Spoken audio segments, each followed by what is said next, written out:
Oh, you're in for a real treat. If we can dream it, then we can do it. Yes, we can, yes, we can. Hang on to them hats and glasses, 'cause this here's the wildest ride in the wilderness. Mickey pretzel, Mickey ice cream bar, or an ice cream sandwich. Oh, this is so easy. This is so easy. Mickey ice cream bar. We're gonna love them. We're gonna like the Mickey pretzel, and we're gonna leave the ice cream sandwich. I can't even understand the ice cream sandwich.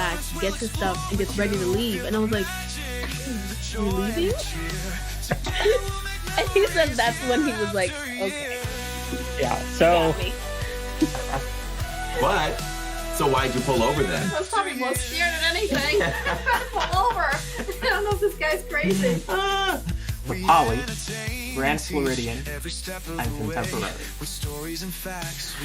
I would buy a Wookiee cookie before I would buy an ice cream sandwich in Disney. I'm just saying. Chose the music they chose, and that's why that they laid this life out, you know, from birth to death in the show. It's actually much more to it than I think a lot of people realize until we really start to see it more. I'm going to skip out because I do have to do my football show where I will be picking the Patriots to lose this week. By the way, go Raven, out! I'll talk to him later. Pete is great. Love Pete. 11 children in the house. Sometimes we would have 30. You had the house to hang out at. Ladies and gentlemen, Zach Stevens. What's up, guys? Well, let's go live on YouTube. People might like to see that. And believe it or not, that first night we got 1,000 people watching. I don't. Year after year.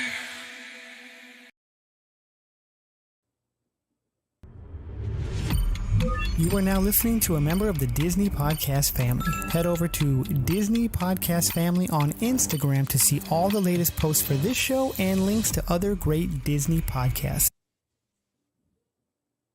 Hello and welcome, everyone, to another edition of the DIZPod. I'm looking at my park bros across the way from me, and we are live. We do this live because we do it for all of you. Hello, everyone in chat. You are watching the live recording of the podcast that hits iHeartRadio, Amazon, Spotify, and Apple. And so we may not interact with you as much as we do in the parks. We take great pride in that. Just know that we are watching all of those comments in the chat. Keep them rolling. Make sure you comment when this is over. It really, really helps. YouTube is really stressing those comments at the end of a broadcast or during a rewatch and all that. And when I say that, I wonder, Lawrence, if people realize, when we say comment, it's not in the chat. We want that helps, but we also want a separate comment to the video. And that has to happen. Well, you can do it while it's happening, I think. I didn't think you could, but if I look at the chat right now, if I click off of that, I can make a comment. No, I guess I can't. That's weird. We just did a premiere and I was able to do it. But when the video ends, when the live ends, make a comment, everybody. It's just a free and easy way to help us. So we are here. It is thundering and storming outside all of a sudden. So if anyone hears any of that, that's going on. So that's a little bit different over the last few days. It's been feels like 112 in Central Florida, and it feels every bit of that, and it has, and you can tell by everyone's lawn. It's so funny here in Florida, and I don't know if it happens where you are in the Carolinas, but we drove down the street the other day, Tammy and I were like, oh yeah, well, everyone's grass is brown, but 3 days ago it was as green as could be and beautiful. And all it takes is one rainstorm, and then boom, it'll all be back again. It's nuts. Doesn't happen as much like that here, but we do get that a little bit. Yeah. So I'm off this week, and I told you earlier, I just thought I'd be so super productive today. I thought I'd do a ton of channel work today. I feel like that's what you ever feel like you're focused on something, but then when you look at the end of the day, you're like, okay, I didn't put as much work in as I thought I was going to, but I feel like this is all I did today. I thought I have a lot of footage and I have a lot of vlogs to get to. And that I thought happened I today. would be. I had a bunch of Yeah. stuff planned and 3 or 4 phone calls in to people in the network, and my day was was gone. So Yeah, you and I talked for a while. I'm glad I did. But I think a lot of my setbacks was just trouble trying to figure out. I think I got it licked now. I was having issues with uploading and then not enough memory and all that stuff. So the last one I edited quick this afternoon and uploaded it. So it's sitting there for tomorrow night's video. If you haven't watched our premiere video of our pin series, our 4-night pin series, has dropped starting today, and it just did an hour ago. So if you haven't watched it yet, go back and watch it at your convenience as soon as you can. It helps. And see if we can get this really off the ground, because I want this series to do well. I want it to justify me being able to go out there and do more pin content for all of you. So it'd be fun.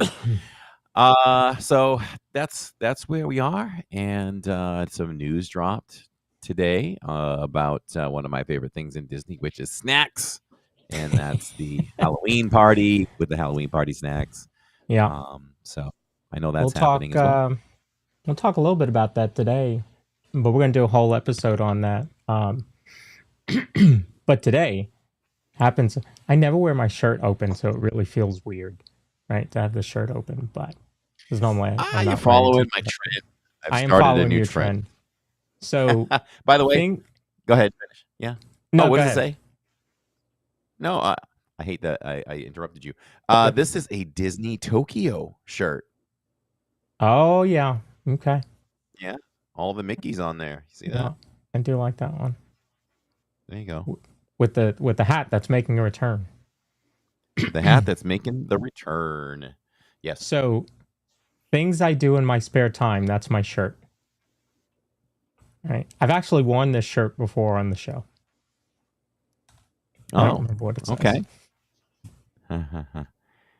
Things I do in my spare time. Look at that. Oh, watch others ride roller coasters. Roller coasters. Think about roller coasters. Research roller coasters. Dream about roller coasters. And talk about roller coasters. So I thought this shirt was appropriate for our guest today, Thad from Theme Park Giant, who is all about roller coasters, shall we say? You know, he streams Disney, but I think he dreams roller coasters. So we're going to find out all about what he does in the parks and how he came to love roller coasters like he does. And we're going to put him on the spot and have him talk about his top roller coasters. So I'm going to bring him in now. Welcome, Thad, to the show. How you doing, Thad? Welcome. Hey, guys. Thanks for having me on. I'm going to make Thanks you for being here. We appreciate that. a little bit larger because for some reason it's picking up my screen behind me. So thank you for coming on. You know, I've been on his stream. I basically took over his stream because he likes to be involved with the chat, talk to his chat, and I was there that Friday with him. I don't know that he got 5 words into the chat. It was a rough day. But you know, he only lost 40 subscribers that day, so I think it was a positive. Right. Could have been way worse. Could have been worse. So thank you for coming on. I am honored to call Thad a friend. And in fact, so that stream that I just talked about, we ended at 4 and we talked until 7, just on a bench underneath Spaceship Earth for 3 hours. Just 2 old men talking on a bench. You know, but it was hot. It was hot that day too. It was hot. Not as hot as it's been this week, but it was hot that day. But it was, you know, we got to know each other a little bit more, and then I left and I texted him. I was like, "Hey, they're doing the parade," and he basically said, "Good for you. I'll see you later," because he had a long day. Yeah. Literally got to my driveway, pull in, and he texts me. It's 8:00, and he's like, "Hey, they're doing the parade tonight." And I was like, "Yep, have fun." I'm done. So, Tell us a little bit about your channel and how you got started streaming Disney. Yeah, so it's kind of a long story, like most things. I'm a talker, so I know Corey is too. So we're gonna have like the longest podcast ever here, guys. So just buckle in. But yeah, so I mean, I've always been into roller coasters. Been coming to Disney World my entire life. I grew up in Iowa, lived in Iowa for first 44 years of my life. Moved down here a couple Mays ago in 2023. But yeah, we used to come to Disney World every year. We were a blue collar family. My dad worked in the assembly line at John Deere, so we would drive down and back from Iowa, like 1,400 miles. We'd stay at the Travel Lodge on 192. We did it as cheap as you could because we wanted to go every year. So that's how my family did it. So that got the bug in me early. And then like with roller coasters and stuff, that was kind of as I got older. But the content creation piece, so as I started to travel around the world more, I used to be in a coaster club called Theme Park Review, did a lot of tours with them all over Europe, went to Japan with them, been all over the US with them. And if you're not familiar with Theme Park Review, they're a very big channel on YouTube. I consider him like the godfather of roller coaster content creation. He was one of the first. I mean, I think he has 3 million subscribers right now. So he's been around it. And so just being around him for a few years, and like I'd be in some videos. I've been in some viral videos with them, like some with like 15 million views on them, I think. So that kind of got the itch for me. And then one day I was sitting there and I woke up the one morning and I was getting ready for work and I'm looking at Facebook, and in the messenger, those message requests you'll get sometimes, and they're usually spam. Well, I'd never seen that folder. And I look in there one day and I have a message she was the executive producer of the shows for Travel Channel that did like roller coaster shows. And they saw one of the videos I was in and they reached out and they're like, "Hey, we'd like to build a show around you." Now, I saw this message 5 years after she sent it. It was just buried in my spam folder. So like by the time I messaged her back, she'd already left the company. But so that got it in my head of like, oh, maybe I've got something here, if they were reaching out to me. So I started to do some content just on the side, did a few travel vlogs of like some coaster trips I did, and just kind of would do them every few weeks because I'd go all over during the summer. So that was just kind of a hobby of mine. And then during the pandemic, I found vloggers on YouTube for Disney, and I'd never really watched much Disney only content on YouTube. I was a coaster guy, and I got my Disney news from like podcasts and things like that. And just during the pandemic, nothing to do, couldn't do anything. Once they opened the parks up down here, I started watching all these vloggers, and I was like, wow, that's really cool. Skip ahead a couple years, and I was just so burnt out. I was a software developer for 25 plus years, worked in corporate America the entire time, many Fortune 500 companies, worked on big projects, and I was just done. I couldn't do it anymore. Felt like I was slowly dying going into the office every day. And I just said, you know what? I'm going to sell my house. I used to have a huge Air Jordan collection, about 100 of them. I sold about 75 of those. And just took all that money and said, I'm quitting my career. I'm moving down to Orlando and I'm going to try and make this work. So for the last couple of years, I was doing vlogs, heavy coaster stuff, also sprinkling in Disney World because I do love Disney the most. And was growing, but not at the rate I needed to be for what I was trying to do. And I've always liked the idea of streaming, but I'd never really watched Disney streamers. It just wasn't a thing on YouTube I got into. And then I met Pete McDevitt randomly in the park last December.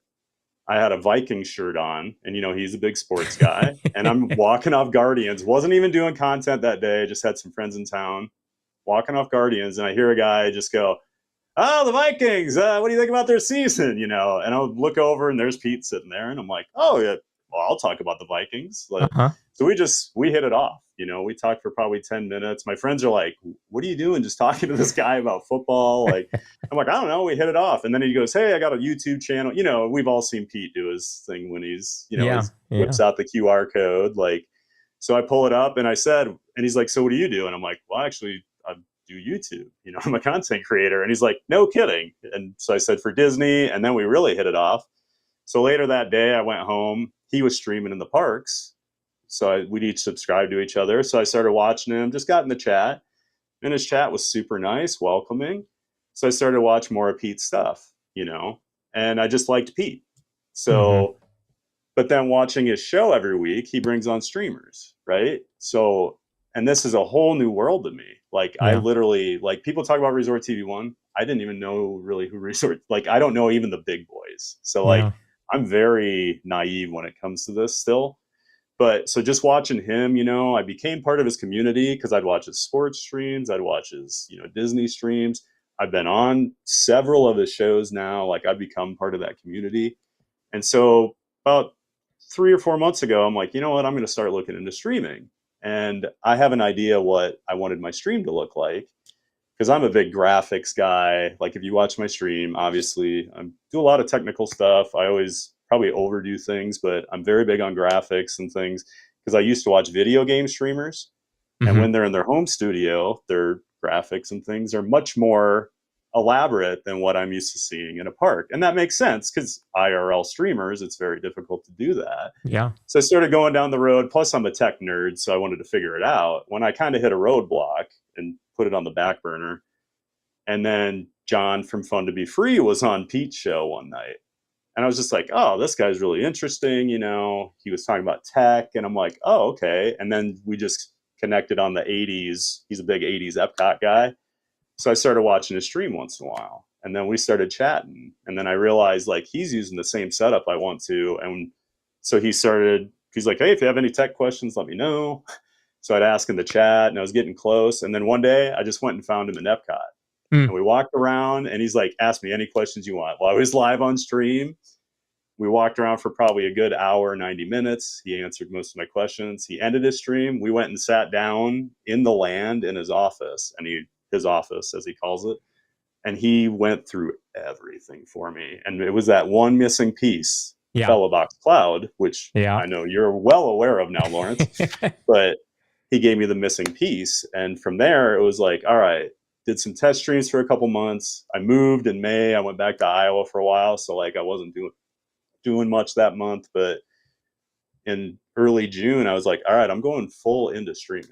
So I went 5 days a week just to start. And I'm not doing vlogs anymore because I think it's hard to juggle that as one person. And I'd rather focus on the vlog or the streaming. And so that's what I've done. And now I stream Monday through Friday, 9 a.m. I'm in the parks, and I do all the parks. So, you know, I go over to Universal, I go to SeaWorld. I'm going to go to Busch Gardens eventually because my setup actually allows me to ride the roller coasters and stream them there because I can take my Action 4 with me, and it works with my stream setup. Yeah, Corey. I was at SeaWorld a few weeks ago riding Mako. I was on Penguin Trek. Yeah, it works. Okay. And it's pretty How cool. was your signal? Really good. I mean, were you live doing it? Yeah, I was live. And I do the connection good. bonding too. So I had the issue at SeaWorld is when you go into the aquariums and stuff underground, goodbye signal. I mean, those are nuclear bunkers, but the coasters, no issues at all. So that's kind of my thing right now. I'm like, no one else is really doing that. It's tough to stream a roller coaster, a big roller coaster, right? Yeah. So, you know, Disney, well, you don't see people doing Tron, you know, because even doing the chess harness, it's a tough thing to do. And like, I can do that setup. I'm just scared because Tron has really bad reception in the station. So I'm always a little leery. I need to test that sometime before I actually go do it. But yeah, so that's where I can bring in like the streaming and the coasters all together. So I'm hoping to do more of that. Yeah, I would bet the signal's not as bad as you think. Okay. Because I want to say not that, you know, anybody does it often, but I think, you know, Corey's done it a couple times, and from what I remember, I think we were pretty good the whole way I think through. we're good. I think from what I remember now, I think we're fine in the queue. I think we're fine Okay. all the way through. Yeah, All right. I think so. Yeah, I would. Now I'll I give would it a try shot it. then. Nothing serious. Okay. Yeah. So, how does a guy from Iowa become, involved in coasters like you do and get to travel I want to travel the world to ride all these coasters? Yeah. So, growing up in the 80s, it wasn't easy to find coaster information. Like, you'd go to the school library and just look at like Popular Mechanics magazines or whatever, because occasionally they'd have like, hey, here's a new coaster coming out.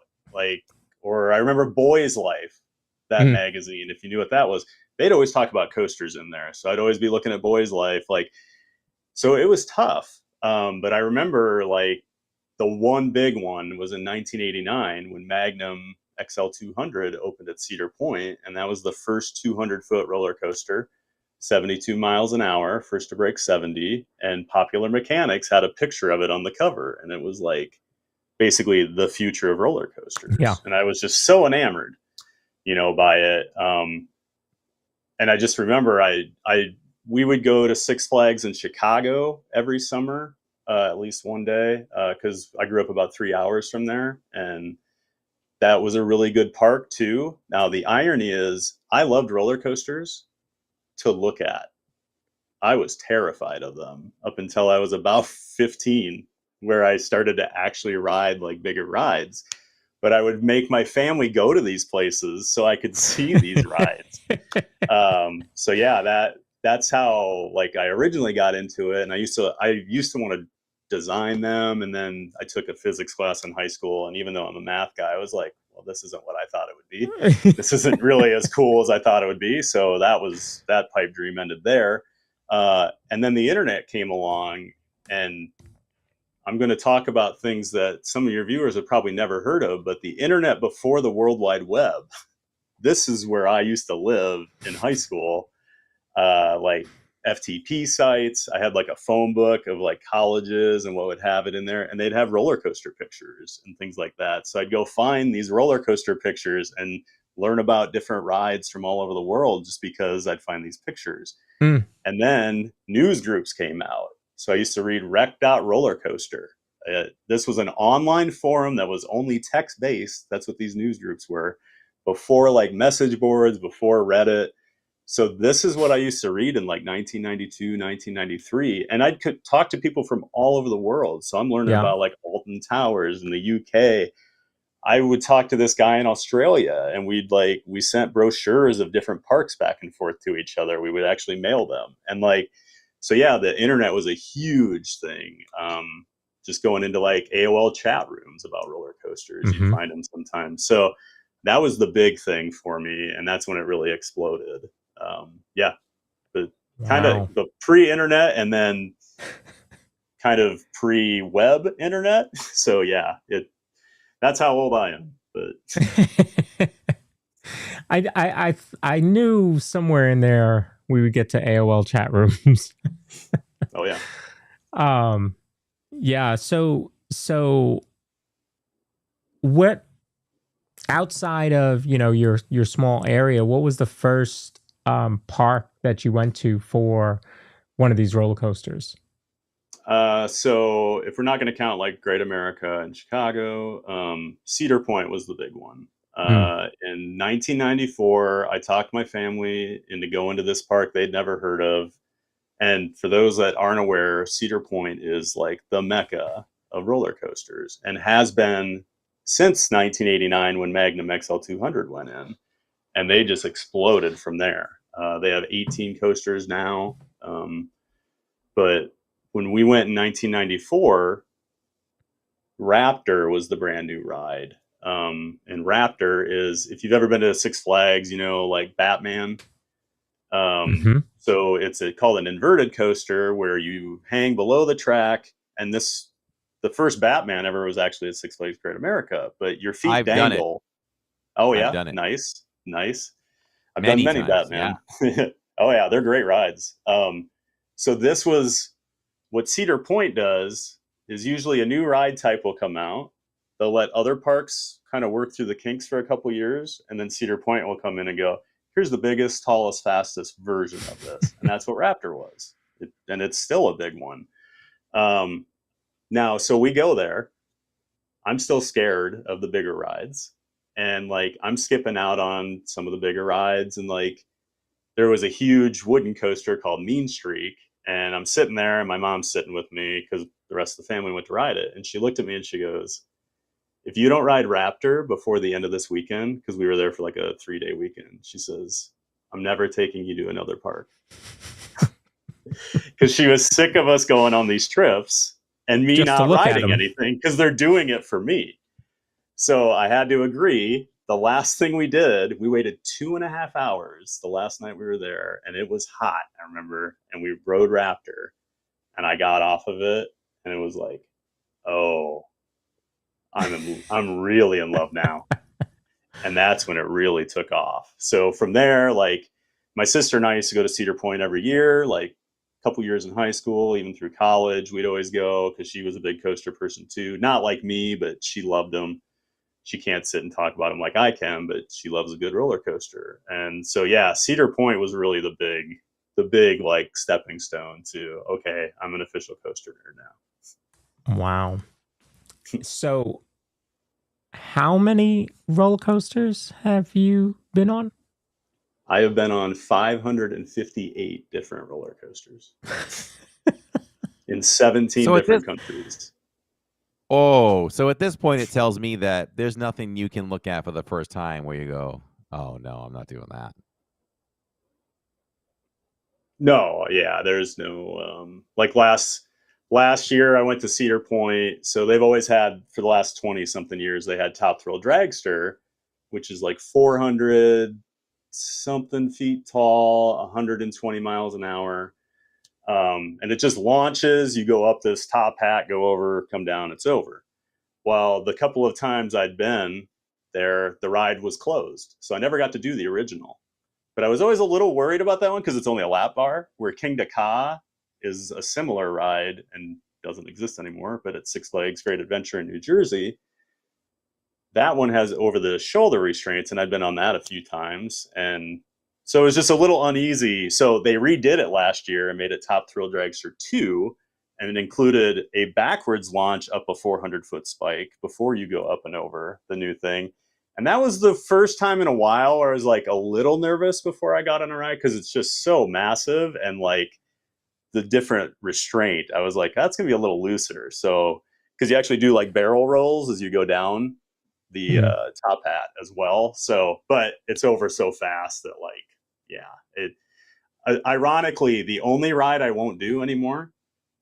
So, you know, those like swing rides that the swings on the chains, but they go up like 400 feet now. So like there's one on iDrive. Yeah. I won't go near them. I've been on a few. I am terrified of heights, the irony, but I do not like sustained heights. We're on a roller coaster. I know I'm going up, we're going over. Now, if we got stuck at the top and had to walk down, you'll see me freak out. That'll be freak out time, but that's never happened. Fingers crossed, knock on wood. But yeah, so those swing rides are the only things I won't do. The last one I did the one in Dallas. At the time, it was the tallest in the world at 400 feet. I'm good. Nah, you will not see me on one of those. Yeah. No. Well, and I used to be a lot bigger. Like I used to weigh. I've lost well over 170 pounds the last few years. But like, even I wasn't that big when I was like riding it, but 80, 90 pounds bigger. And you're looking at those chains and you're like, that's going to hold 360 pounds up 400 feet in the air. I don't know. Yeah. So yeah, I used to get a little anxiety about that. You definitely would start to question some things. Yes. So this group that you're in, now what was your number? 558, did you say? Yeah. Yep. Unbelievable. I mean, I think maybe I could say I've done 40. I don't know. I think that's probably stretching it. And that's pretty good for most normal human beings. You know? Yeah. 40 is a lot. It really is. I don't really like loops. And really the only one that I think I'm comfortable with doing that has loops is Rock and Roller Coaster. Okay. And maybe it's because it's indoors. I don't know. Maybe. But I definitely don't like loops have the never outdoor. bothered me. Yeah, I figured. I figured if you've been on that many, there's not that many that don't have loops. So yeah. Right. Yep. So one coaster that I did in Six Flags when I lived up north was Superman, and actually I think I did it more than once. But since then, that's something I never have interest on going on again, because there's that that inversion. You call it an inversion, right? Is it no? Is inversion the loop, or what's it called? Inversion's a when you loop, get that? or like any that? time you go upside down is called an inversion. So a barrel roll, a corkscrew. What do they call it when you come down a hill and you are like negative degrees? Like I felt like I was coming out of my seat on that drop, and then it looks like you're going to smack your head on the tunnel. Oh, no more. So this is Six Flags New England. Yes. I'm assuming. Yeah. Okay. Yes. So that, of all the parks I've ever been to, I've never had a worse day in my life than I did at Six Flags New England in 2013. They have height maxes that no other park has. They follow their own guidelines. I couldn't ride Superman. I couldn't ride Goliath, which was the like inverted boomerang thing with like that. It's gone now. There's the Vekoma SLC I got booted off of, and then there was one more. But in the first 2 hours I was there, I got booted off 4 rides for being too tall. And I was like, well, I'm never coming back here. And it's the worst because Superman or Bizarro, whatever it's called on any given year, is pretty highly regarded, like a top 5 coaster by a lot of people. So that one is wow. Yeah. And you may have smacked your head because I felt like I was going to. Yeah. I could see the height requirement on that one. Yeah, people have said that tunnel's pretty tight, so they understand the height max on that one. But yeah, like don't raise your hands on that one. Right. So is there a top 3 for you in coasters? It's so hard to narrow it down. That's what I figured. I mean, with that many. Right. So I do I say I have a top 10 steel and top 10 wood. Like I break it out because they are such different rides. But I mean, depending on the day, there could be 50 steel coasters in my top 10. Like it's just, when you've been on that many, it really is hard to narrow it down. But like my number one all time, I'm wearing the shirt, Steel Vengeance, Cedar Point. That is my all time favorite. That Mean Streak, the wooden coaster I was saying, where I was sitting on the bench with my mom and she said, if you don't ride Raptor, we'll never go to another park. Mean Streak became Steel Vengeance. So Steel Vengeance was built by a company called RMC, Rocky Mountain Construction, and they're the rock stars. The last 15 years, no one can touch them. Everything they build, it's amazing. Like they don't have a bad ride.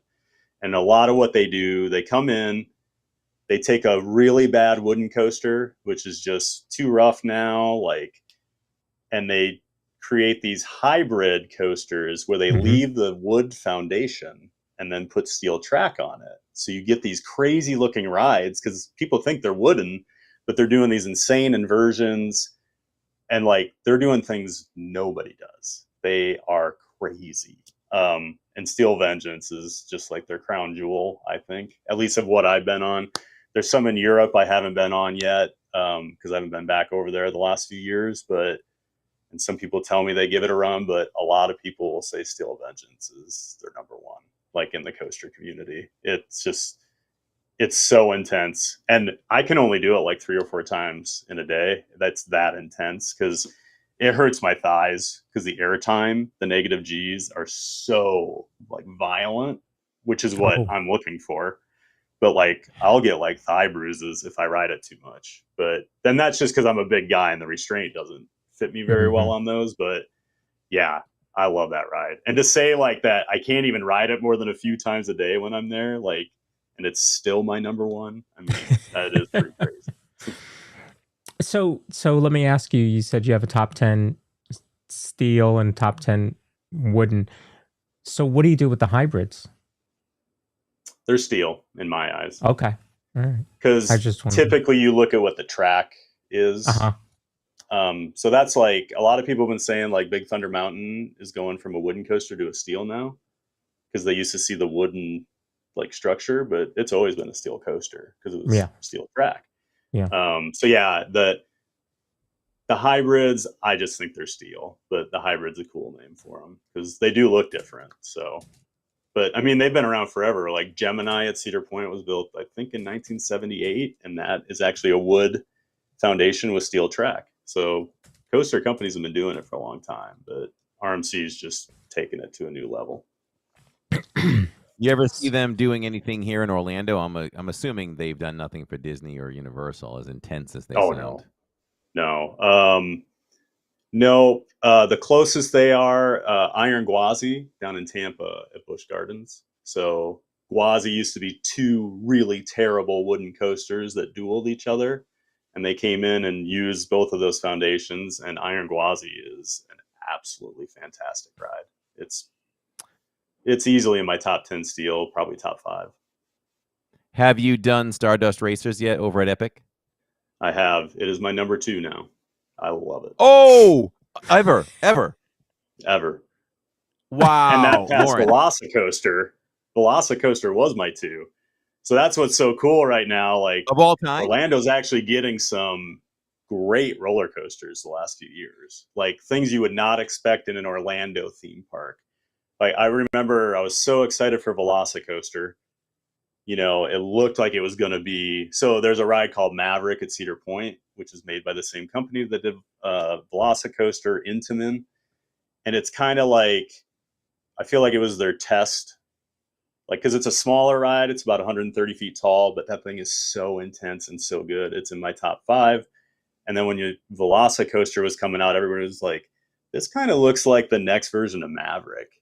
And like, it's Maverick's big brother. Like, it is even more intense than Maverick, I think. I mean, it's bigger, it's faster, but like, yeah, I was shocked when I rode it for the first time. Actually, I got very lucky. They were soft opening it when I was down here on a trip a few years ago. So I got to ride it before it was even open. So I was telling all my coaster buddies like, oh, it's good, you know, but to hear a full train of Orlando theme park guests cheering on a roller coaster every time that thing comes into the station, every time I've been over there, people are cheering. Like, it is that good.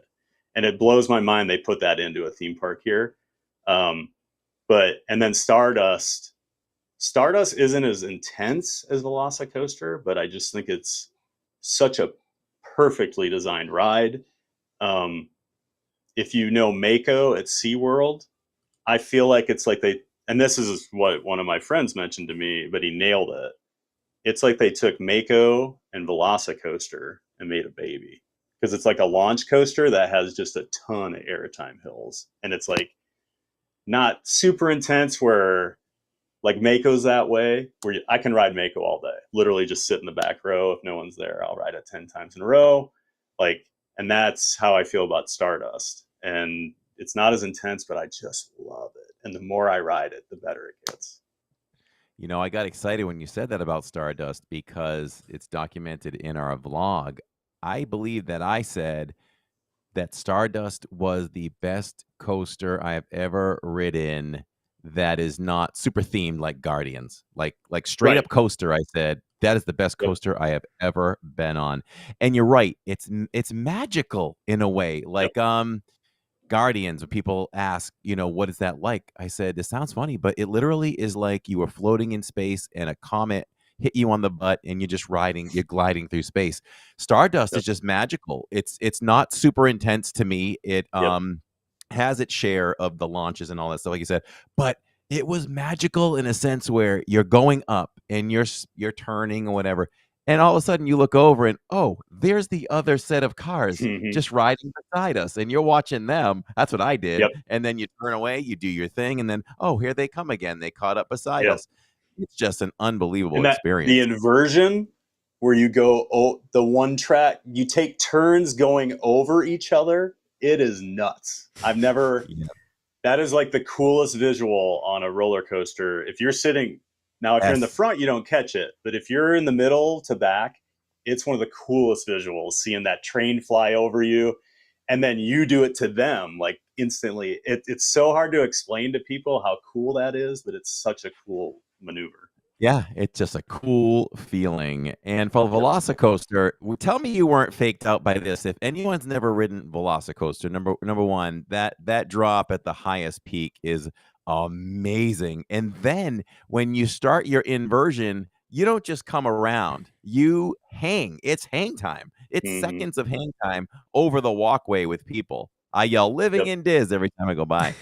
But there's a couple parts where you hit the water where everybody knows when you do a coaster, if you start to invert, you're going to continue that corkscrew or whatever. Nope. Velocicoaster goes, we're going, psych, we're going, psych. I mean, to me, that is so unique. I haven't ridden as many coasters as you, but I've never seen that happen on another coaster before. So those are two great, unique things. And just when you think you're going fast enough, it has that second launch that you're like, oh, okay, that's fast.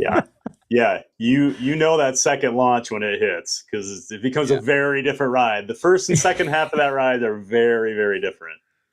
And like you said, that stall, like I've been on a lot of coasters that do this upside down stalls like that, but that one, you're going so fast though, like it happens so quick. Like some of those stalls, like you'll start to like fall out of it like a little bit. That one, you're just flying. And like you said, so that's kind of an Intamin thing where they do the fake turns and bring you back. RMC will do that too.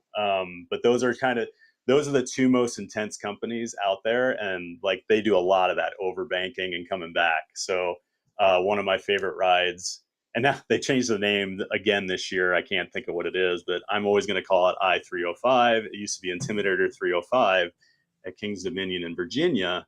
And it was themed to Dale Earnhardt, the old NASCAR driver, where the trains actually looked like Dale Earnhardt's black number 3 car. They were actually really cool. I'm not a NASCAR guy, but they did look awesome. Wow. And that thing is nuts. It goes 92 miles an hour. It's a 305-foot drop at about, I think, 84 degrees.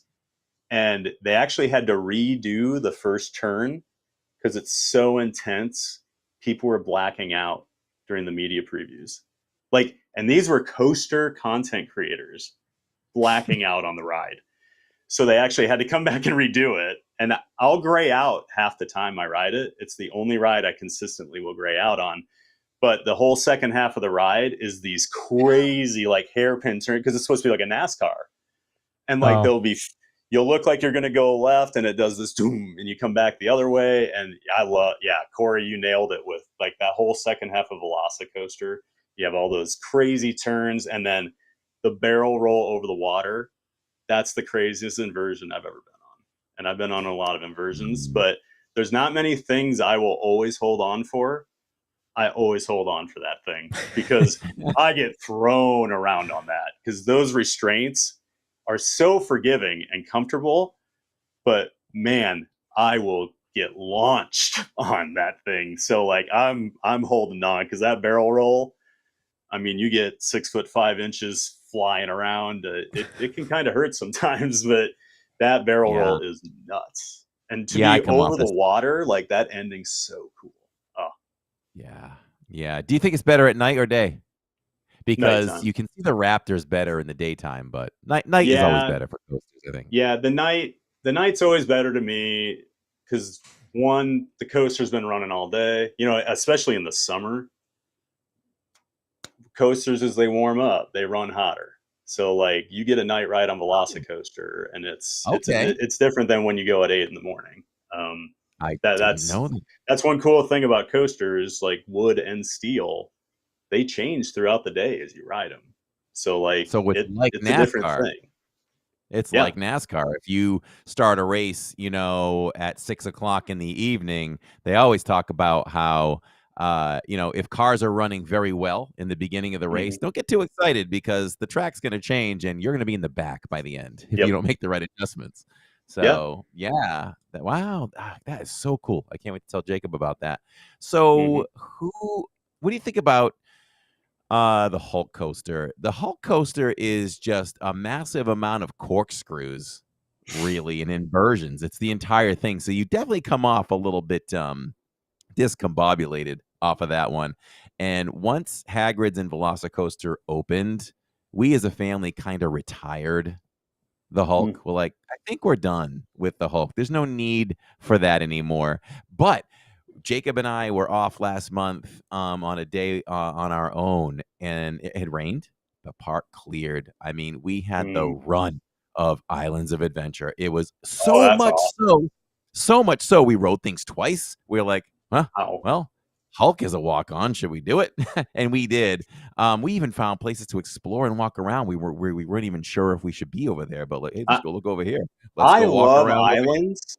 I Yeah. love islands because they have all these little walkways and paths you can find. Because I've been streaming over there, and like I love to take people back there. You never see another human being, and the park will be packed. And there are multiple areas of the park where this will happen. Like I love to Yeah. walk over behind me ship the olive oil. There's all those Oh. walkways back there. No one's ever back there, and you get these amazing views of Velocicoaster. Like you can get right up by it on the water there, and like you might see one other person walking back there. And then over behind Mythos, when I was over Yes, there, we went the over only there. people back Yep. there were trying to smoke cigarettes, like hiding back there. So Back I'm to the like, yeah, restaurant. no one comes back here. So Yeah. He took but yeah, me. Hulk. Yeah. Oh, I Go was gonna ahead. say quickly. Yeah. He took me behind what just closed. I keep wanting to call it Sinbad because he just came back from Tokyo. The mythological show. I'm going Oh, blank. That just Poseidon. Poseidon. He took me back Yeah. there. He's like, Dad, you can get Yeah. right up and like look through and see the queue or part of the show where it used to be Yeah. done. I'm like, okay. Oh yeah, And we and did. Sinbad's too. Sinbad's show, you can walk into the theater. Like it's just been Yeah. sitting there for years with nothing going Yeah. on. It's so weird. Yeah. But I as think far they as have a plan for that, and now that Epic's done, I think Lost Continent's going to get a little love finally. But I think they're going to yeah. focus back on the two other parks here again for a little bit. But yeah. Yeah, I think so. So yeah, Hulk, are you a fan or not a fan? So Hulk's funny because I went to Islands the year it opened, and Hulk was groundbreaking. There had never been a launched. I mean, there had been launch coasters for years, but nothing like that where you actually launched up the lift hill and a big lift hill and do that, barrel roll coming out of there. And it's intense. And it used to be my number one back in like 99 or whatever when it opened. So for whatever reason, so the company that built that, B&M's like one of the gold standard companies for the last 30 plus years. They're very well respected. Everything they build is usually very efficient, very safe, fun, and they stay smooth. But for whatever reason, Hulk is the exception. They tore Hulk down 9-10 years ago and completely rebuilt it because it had gotten so bad. And it was great when they first opened. It was like, oh, awesome, now Hulk's back. And I can't believe how quickly that thing has gotten rough again. I actually got a headache on it a couple years ago, and I'm not one to complain about roughness typically. I don't ride Hulk on every trip to Islands. I will definitely skip it because it is not as good as it used to be. It's still a fun ride, but sometimes you get that head banging on there, and I think it depends on the train too. Like, because I think one of the trains, there's something off with it. Because I'll have a totally smooth ride one time, the next time it's like just getting bad. Like I fought Mike Tyson or something. But the ride over at Universal that I think, well, it's getting torn down. Rip Ride Rocket, I don't touch. I think that is one of the worst big time additions to the Orlando area in the last 25 years. It's been a failure from the day it opened, in my opinion. They had issues with the trains forever. They've had weird incidents. It's always kind of rough. And now just the last year or two, I think it's unrideable. I declared that last summer. My friend and I we were doing a vlog where we were trying to ride all the coasters from Universal, both Universal parks, SeaWorld, and the 4 Disney parks all in one day to see if we could do it. It's 26 coasters. We did not succeed. But I remember, and he's a coaster guy too. He's been on over 800. But when we got done with Rip Ride Rocket, I was about to look at him and go, I'm never riding that again. And he looked at me and said it before I could say it. He goes, I think that's my last ride on Rip Ride Rocket. So there's a lot of people that are not going to be sad when that thing goes. Usually I'll go give a ride a courtesy goodbye here in the Orlando area when they're closing. I will go there to like spit on its grave as it gets razed to the ground, because that thing is brutal. Oh, it's funny, it's funny you say that, because Jacob and I spoke about that the other day or whatever, and I said to him, I really don't care. We wrote it a few weeks back. I really don't care if I give it a goodbye ride. And he's like, well, I'd kind of like to do it one more time. So I may have to do it one more time because he wants to. But yeah, it's another rough one. It's very rough. Mm-hmm. And there's not I don't know. It's not crazy unique, right? I mean, right. It's kind of a blah excitement with it. It has an inversion. Right. But the coolest thing is you go straight up. After that, the real thrill is kind of gone, and you're just trying to save your head and your neck while you're on it. But there's something that has to be said about listening to Rainbow Connection while going that fast and upside down. True. So that's pretty and cool. I was able. I used to always go with Moving Right Along. That was my. Oh yes, I've done that one too. Moving Right Yep. Along. Yep. Yes, for sure. Myers and the Mouse is in chat. What's up, Myers? So are you saying that's what we're getting out of Rock and Roller Coaster, is Moving Right Along and Rainbow Connection? Yeah. The Electric Mayhem versions? Yeah. Yeah. I'm all for it. Do you know who is doing the new Monsters coaster? And what do you expect from that?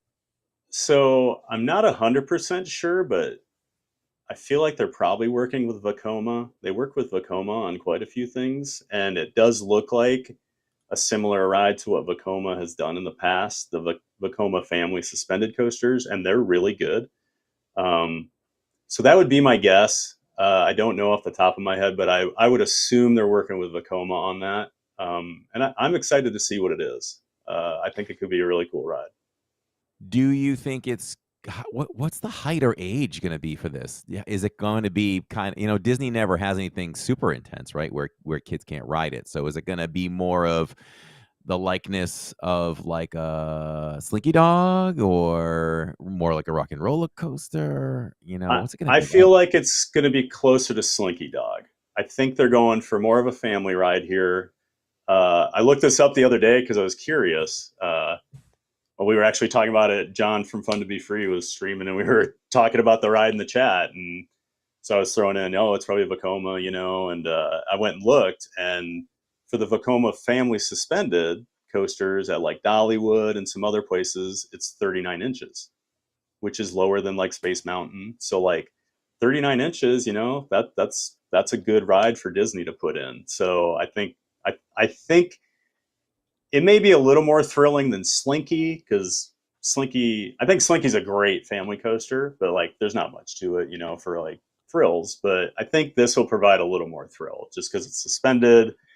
I do think the elevator lift will be cool to watch that happen, because that's unique. I wonder what the point of doing that is, because I feel like that's just another thing that can fail. So they better have that working, because if the elevator lift doesn't work, the ride doesn't run. So I always think of those things that, like, is it cool? Sure. Is it worth the cool factor? I don't know. I guess we'll see.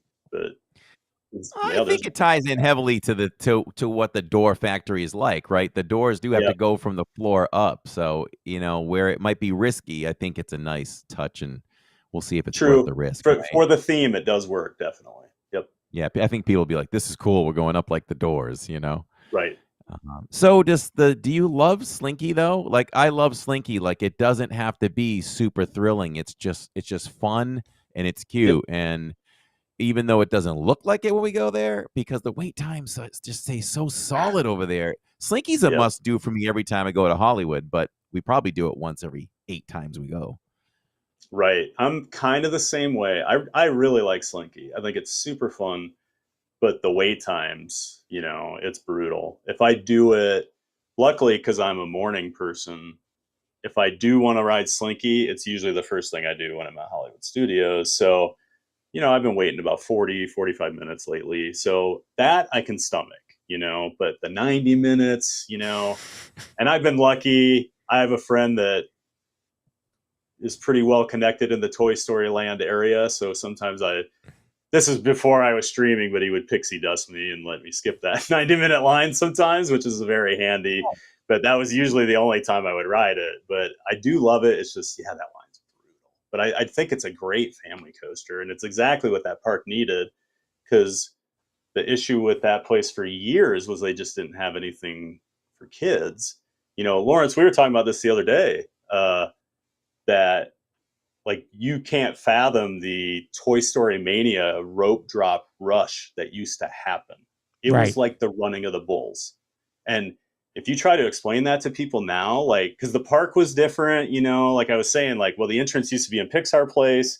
They forced you through the arch, which made it even more crazy. But they just didn't have anything for kids. So Toy Story Mania was this 90-minute wait for a decade until they brought in Toy Story Land. And then Galaxy's Edge helped, and now there is more stuff everybody can ride, but for a long time, it wasn't that way over there. So I think that's where Toy Story Land was such a great addition, and Slinky is such a perfect Disney coaster, You said it. It is perfect, because I've always described it as it is right there in between adult coaster and child coaster. It pushes the limits for the child, and it's right at the baseline for most adults. It is perfect. I always say it's great at Disney because it's you can slowly build up, Barnstormer, Seven Dwarfs, right? Then Slinky's probably your next one, or maybe Big Thunder or something. But that's the nice thing at Disney. You can work your way up to things, and then then there's Guardians, and Tron and Rock and Roller Coaster, which are, a little more thrilling, or Expedition Everest, which I think Everest is the one true thrilling coaster at Disney. If I had to say, if you took that ride out of Disney and put it anywhere, people even without the mountain, and the theming, people are like, oh, that's a really fun coaster. That's a big drop. Where this is where I always struggle to rank Guardians as a coaster. If you took Guardians out of that building and took all the theming out of it, and it was just a coaster in a field that launched you backwards and spun around, okay, it's fun.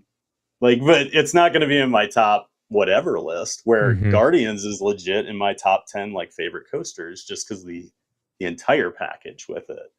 So that's where Disney's always interesting, because they put so much theming in. They can make a more boring ride seem a little more exciting. Just Space Mountain being in the dark, kids think it's going so fast. It's you're going 28 miles an hour. It's not that much. This is just a carnival coaster, basically, like a galaxy coaster. So I do love that, though, that kids can just kind of work their way up. Where Universal, there's no entry there. You got Hippogriff, and then everything else is this is a big time coaster. Have fun, So that's always the big difference between those two parks. Yeah, if there's one coaster over at Universal I hope never goes away, it's the Mummy. I just love the Mummy. For the longest time, it was my favorite coaster ever. And then Guardians came along, and you got to think about it. Everest came along, but the Mummy might have been my most first intense indoor type of dark ride coaster, and I fell in love with it, and it's still great today.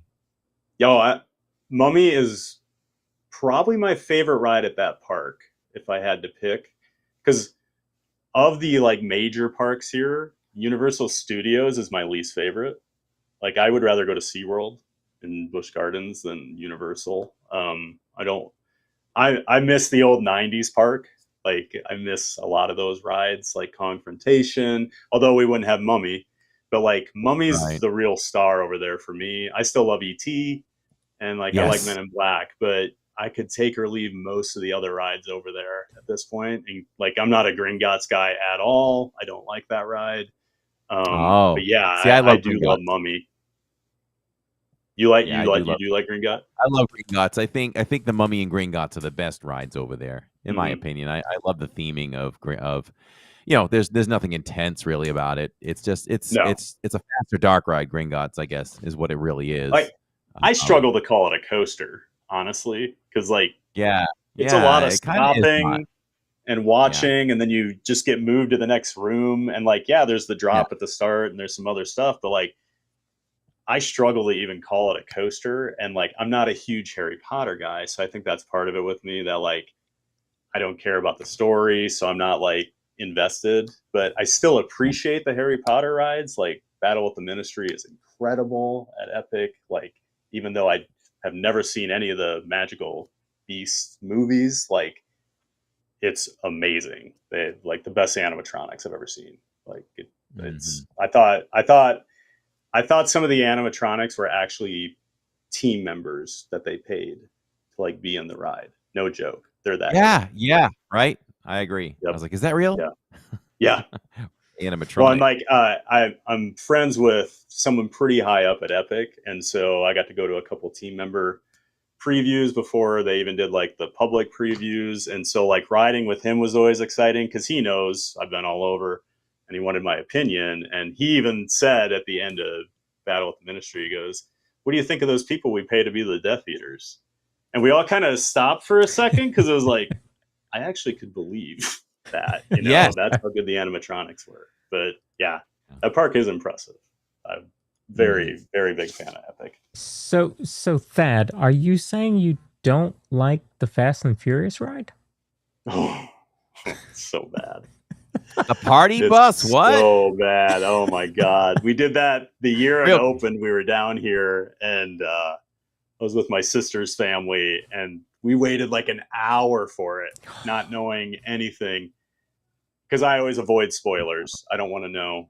Like, even though I'm in content now, I still avoided Epic, like until I went. Like, I didn't want to. I knew the I lands, I still knew the avoid rides, things. but I didn't watch bio reconstructs, flyovers. I didn't want to Mhm. know anything. Oh, even So like, that. I'm just Okay. yeah. I don't even look at that. I didn't want to know the layout. Like, I wanted to be surprised when I walked in there. Um, Mhm. but yeah, I don't even know where I was going with that. But yeah, I lost that one.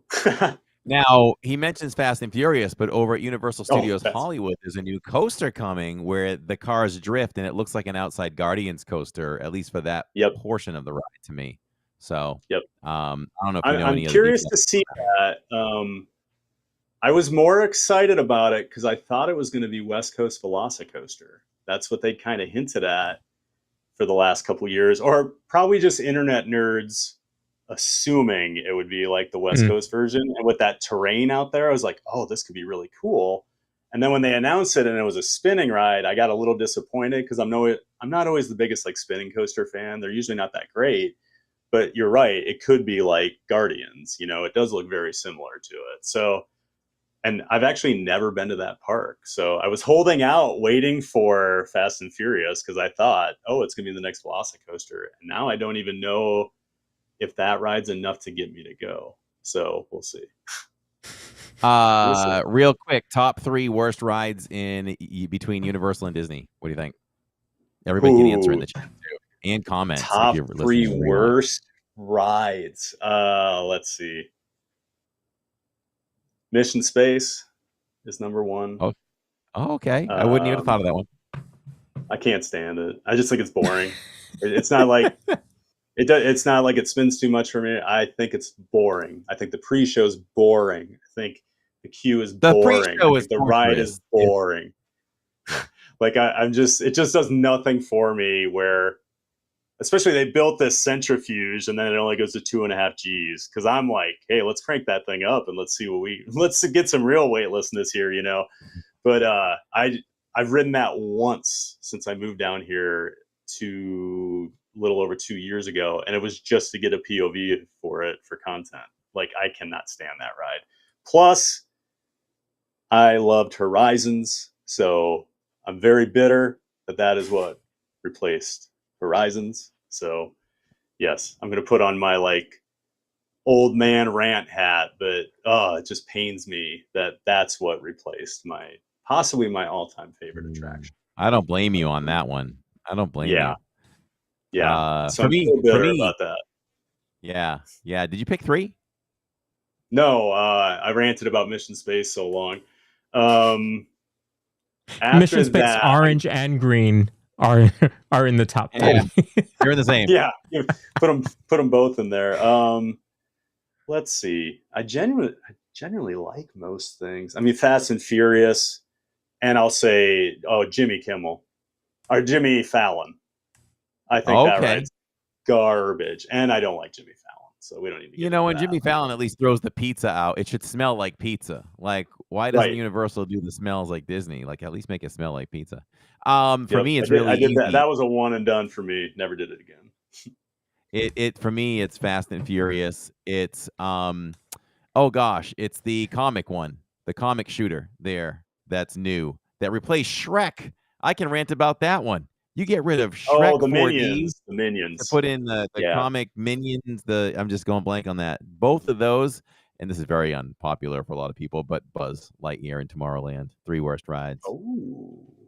Yeah, I'd rather do Tomorrowland. Wow, worst ride. Okay, so I'd rather do Tomorrowland Speedway and eat a Mickey ice cream sandwich and steer with one hand than go on Buzz.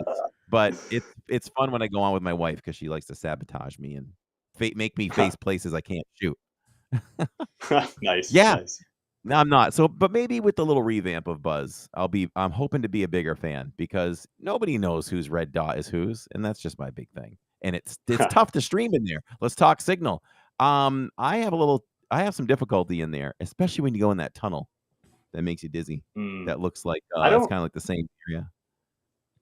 The only issue I have in Tomorrowland is if I ride the People Mover right by where you're by Monsters Inc. Laugh Floor, like my signal will fall off a cliff sometimes. And I tried to go to Monsters Inc. Laugh Floor one night, and I had to leave the queue.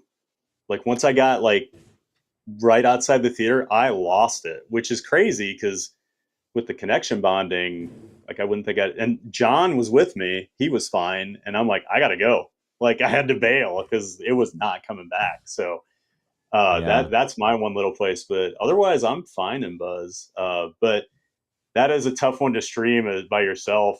Because like I'm trying to get Galactic Hero whenever I do it, so like trying to steer with one hand while you're holding the camera and do everything, it can be a lot. So, but I'm excited about the makeover. I've always liked Buzz. Like I remember when it opened, I was really excited. But I'm a lifelong gamer too, so like and I'm a first-person shooter guy, so like I think that's part of it. Like it lets me show off my old Halo skills, you know. Yeah, nice. I'm not a good shooter. Not a good shooter. Oh, I'm terrible. I am ready for new guns though, because those things. Yeah, let's see these new targets and see what happens. Yep. Yeah. That ride is just it's time.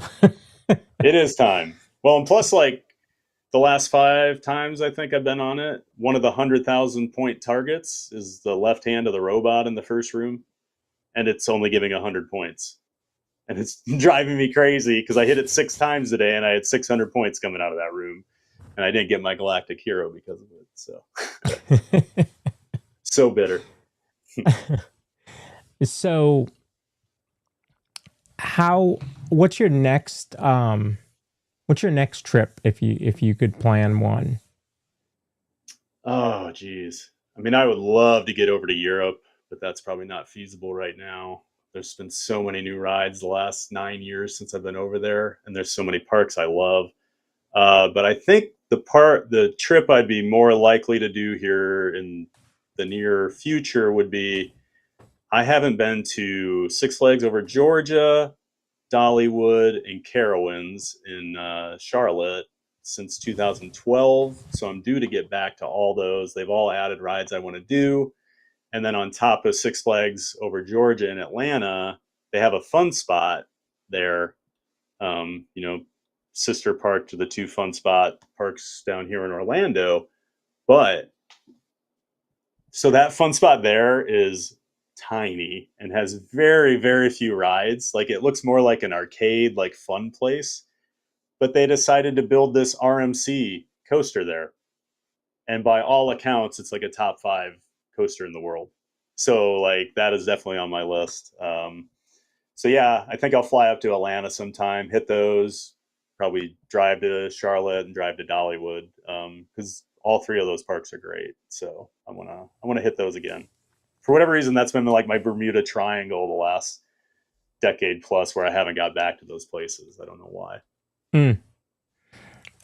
So let me ask you about this one. This was brought up to me by a family member. Siren's Curse. Talk to me about that one. Yeah, so that's Cedar Point's new ride this year. Unique to the United States. There's only one other of these coaster types anywhere in the world, and it is in Taiwan, ironically. But it's called a tilt coaster. So what you do, you go up your lift hill like normal. When you get to the top, you flatten out, and it's a flat, like brake run, basically, and the track ends. Well, once you stop there, the track flips you to a 90-degree. You're facing straight down and connects to the rest of the track for the ride and holds you there and then drops you.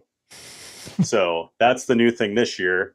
I actually have a friend who's not a coaster person that he reached out to me like 3 weeks ago. He's like, hey, should I take my family to Cedar Point? I'm like, absolutely, because they love coasters. And so he messaged me, didn't even tell me they were going, but they were there this weekend, and he loves Siren's Curse. He was raving about it. So that's good enough for me. But I've had a couple coaster friends hit it, and they all really liked it. And of course, I have a lot of friends that have ridden the one in Taiwan, because that's just the circle I run in, and people say they're pretty crazy rides. So I don't know if it would do much for me, just because like I don't get scared like hanging there. So, but I have heard it's a good layout, so I am curious about it. But I don't even know if it'd be in my top 5 for like Cedar Point coasters after I ride it. But I need to ride it first, so can never judge just by looking. 86 JB wants to know if you're going to go to Six Flags in Saudi Arabia for those record-breaking rides. I would love to. Have you guys seen that coaster? No. I don't think so. It's what is it? Is it Falcon's Fury? No, Falcon's Fury is the drop ride in Tampa.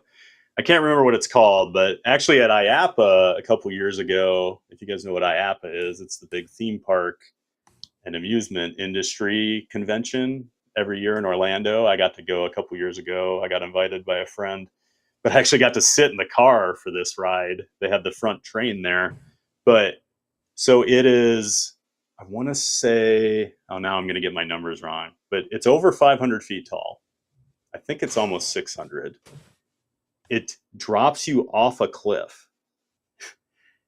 And at the bottom of the cliff, it has magnets that make you go faster. So it goes like 100 and I want to say 60, 70 miles an hour. And they've been testing it the last couple weeks, and some videos have come out where I'm looking at this thing going, whoa.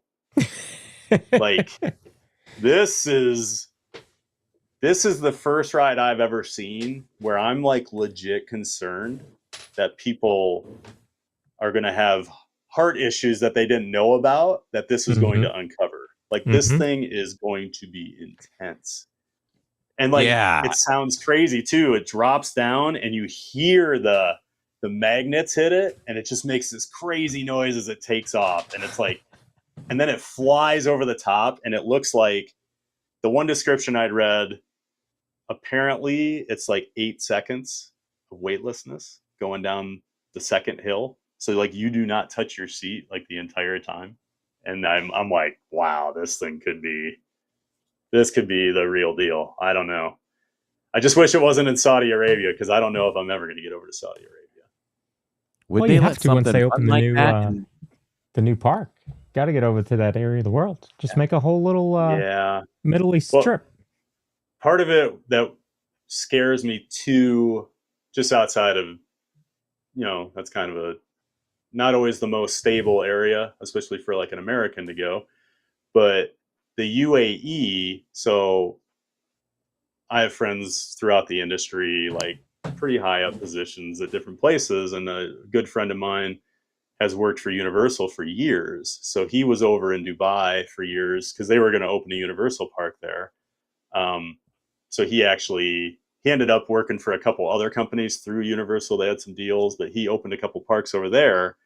And he told me, because he's my height, like same size, and he said, do not come, because they have 6'4" height limits and they're very strict. And he said, if he was still there, he would have got me on everything, but there's no chance for me. So like, I'm never going to go to Dubai from the sounds of it. But, so that worries me too, that they're going to have some sort of similar thing. Like I would hate to get all the way to Saudi Arabia and not be able to ride this thing. Wow. Yep. All right. What else we got here, Lawrence? Okay, so we talked a little bit about Disney coasters. Do you have one that you're like, not for me, one and done? Other than maybe Goofy? Yeah, I mean, like Barnstormer, I rode just to get the credit, and I'll ride it sometimes just to be silly or whatever. But I ride Rock and Roller Coaster the least, and that's not just because I'm streaming. I do find it to be pretty rough. Very rough. Very rough. I don't find the layout to be that exciting. So I'm excited because I'm a Muppets fan. Like they're gonna do the overlay on it, but I'm curious what they're gonna do.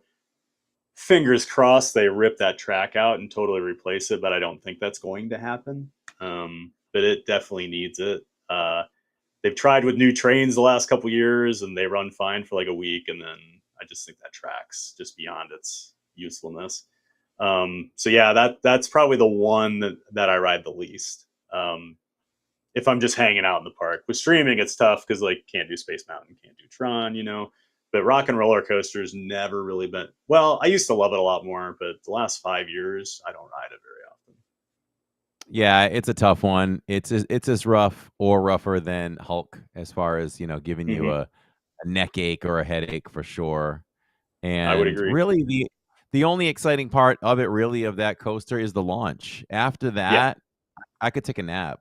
Like it's not really. You're literally just driving around on the interstate. Oh wow, okay. Yeah, yeah. I mean, honestly, besides the speed, Slinky Dog is more thrilling. It has a lot more variation and unique things, like the inchworm. Well, I like the ending with the airtime hills on Slinky. Yeah, I'm all about negative G's. So seriously, yeah. I get more out of that than I do on Rock and Roller Coaster, definitely. Yeah, you could really take a nap after the launch. So it's not. It's and I hope too, because you're calling it Muppets. Little kids can't ride this. So I know. Are they going to tame this thing down? Yeah, you can't call it Muppets and just have it for just adults. That's my biggest issue with I remember the day they announced it, I actually made like a vlog because I was doing vlogs or just a video where I was excited because I'm like, oh, hey, we're losing Muppets 3D, but hey, they're still in the park, and I'm a coaster guy and I'm excited. And then I put the video out and I started getting comments and people are like, well, I don't ride roller coasters and I love the Muppets and now I don't have any Muppets. And I was like, oh yeah, not everybody's like me, that loves coasters, and especially the Muppets that are for everybody, and like Rock and Roller Coaster is not for everybody. And that's not just because they're not tall enough. There's just people that don't like roller coasters. So the Muppets, yeah, it doesn't make sense to me, but I'm still happy just because at least we don't completely lose the Muppets, but yeah, it doesn't make sense. Yeah. I was just going to touch on something too, and I just happened to glance over at the chat too, and Jay Dubs is in my head. She says, "Are little kids even watching Muppets though?" So think about this: we're looking at Muppets things, and we're thinking that our kids should be into this, but they're not getting new Muppets content. So maybe Muppets really is just for us. They don't do enough to get Finley, Lawrence's daughter, into the Muppets. Like they're not doing anything. There's no new Muppet shows on Disney Plus for kids. There are no new movies. So I guess it really is just for us, but it appears to be a child thing. Disney has never figured out what to do with the Muppets, and it bothers me so much because there is no better union than the Muppets and Disney, and somehow Disney has fumbled it for 25 years. Like, I felt like they were finally getting it going. You know, they had that really good Muppet movie, what 15 years ago or so, but like that was great. You know, Save the Muppets, like, and then I thought the Muppet, that like kind of Office, that primetime show they had on ABC, I thought that was hilarious, but that was more adult oriented, right? Yeah. Kids weren't watching that, so like sometimes they do great things, and then it's like sometimes they just don't know what to do. I feel like, and it bothers me. Yeah. Unfortunately, too, you know, things change over time, right? Where what was funny 3 decades ago is no longer funny. You know what I mean? Like, yeah, you're gonna get some of us that are like, "Oh man, I love the Three Stooges," but no kid now, even as they get a little bit older, are gonna be like, the Three Stooges was like the bee's knees. That was crazy." Yep. It's generational, and maybe no matter what you do with the Muppets, sadly, it's just never gonna come back. Maybe. Could be. Well, I'm and then part of it gonna too put is on, just I'm gonna put on the kids Little these Rascals days for have Finley so and see if much. she likes it. That's a There's good so experiment. many. 'Cause I Yeah, love- that is a good experiment. I loved it. Because like, there's so much stuff for kids to watch now compared to like when we were kids. Like, yeah, That's you true. could go watch movies from the 60s and 70s because we didn't have that many movies out yet, or like we couldn't just go watch any TV show. We couldn't Yeah. just pull it up and watch it. You just hoped it was maybe on reruns in syndication or something if it was an older show. Where now, I mean, and just think of like what we do. We create content on YouTube, and think of the millions of hours created every day on YouTube, where I just think you're going to see less and less TV shows and things, and like more content taking over. Mhm. I just feel like that's what's happening.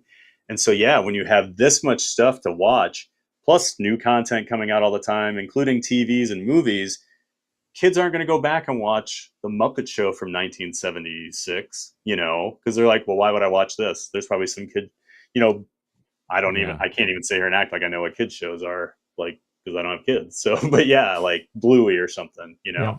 like they get that, but like, yeah, you don't hear about the Muppets. Yeah. And I So think going let's- back to what you were saying about the Muppet movies that Disney has done, I thought that they were very well done, and I thought Jim Henson would have been proud. That felt like a Jim Henson production, those two. Yep. And even a masterful job on the Haunted Mansion special. So Good that's call. what bugs Yes, me. that was really good. Yes. Yeah. Yeah. So I don't know where Disney seems to lose confidence or what in it. Maybe it's the box office. I never took a look at how those films have done, but you know, I wanted Disney to do more. I was very proud of those films. They were really good. And the second one there is one of my daughter Jill's favorites. She loves it. And she's 18. Yep. Yeah, I love that first one. And like you could tell, was it Jason Segel? That's his name, right? He was the Yep. lead. But like, and he wrote it, and you could tell he wrote that with love. He loved the Muppet, and you could feel that like in the movie. Like, that's what I say about Epic Universe. When you walk around there, you can feel the love that was put into that park. Like, these were people that loved theme parks, that built that park. And it's not just about the rides they put in. And yes, they have some incredible rides. But I'm so excited when I can go to that park with an annual pass, like where I don't have to pay to go and just hang out. Because Celestial Park is going to be my new Epcot. Like, that is just where I'm going to go hang out, and not just go hang out with friends or whatever. It's going to be such a cool place. And like, I don't know if you guys know this, but so Celestial Park right now is part of, you ticket, you come in the main entrance, right? Well, Celestial Park is going to become like their city walk there. That's going to be free to get into. And the portals will have ticket gates that you go through. Yes. Really? Yes. So that's the plan within the next year. And that's why you see so many like restaurants and things being built in Celestial. So and there's all the more bars, and you get all that live entertainment and stuff. Oh yeah, they have plans there where you'll get in there free. You can pay to ride Stardust or the Carousel, because those are the two rides there. You can pay separately if you want to.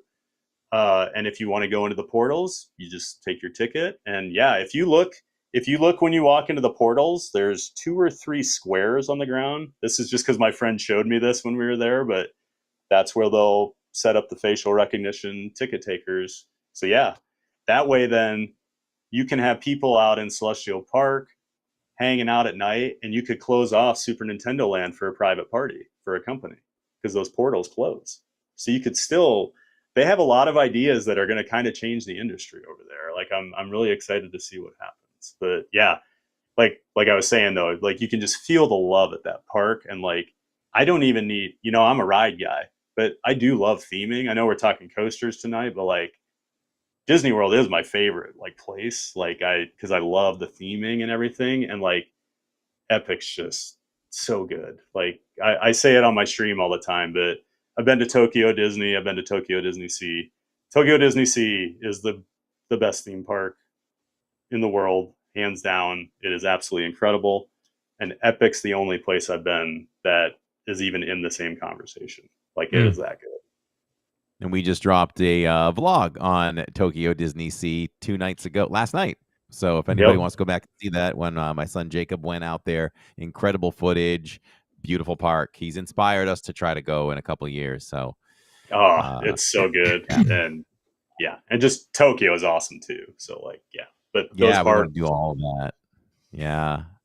But Epic, I can't wait. It's such a tease. Oh, go ahead, finish. I was just gonna say, Epic's it's so just good. a tease. I can't wait to be a pass holder. I will be there day one. The minute that goes on the pass, boom, I'll be over there. I cannot wait. Yes, that's killing me now because I've gone 4 times because I got to do 2 team member previews, and then I got to go second day, and I went Memorial Day, and I was sitting in my car on Memorial Day, like going to leave the park, and I was actually getting like sad because I'm like, I don't know the next time I get to come back here, because I can't be dropping $200 every time I want to go over there. Like, try multiplying it by 4 or 3 or 2. That's why I haven't gone. Like I've had soft spots in my mind this summer. I even thought about it again today, hoping that prices would change. Today I was like, we have plans to go to we call it the ghetto now, over to Universal Studios and Islands. Just go back to the ghetto, the old neighborhood. We love it. But I was like, well, maybe I could surprise Jacob and he and I will just go or something. And then it's like, no, because it's going to cost me hundreds of dollars for one day. So we're just trying to hold out. Look at the prices in like early September, because they're like $140 on some days, and I don't think it's going to be very busy either. So right. Well, the problem is, he's in school. Plus, it's not going to be surface of the sun hot. Right. That's the hottest park on the planet. Like it is. Yeah, there are no trees. No, there's no. You got to put more trees.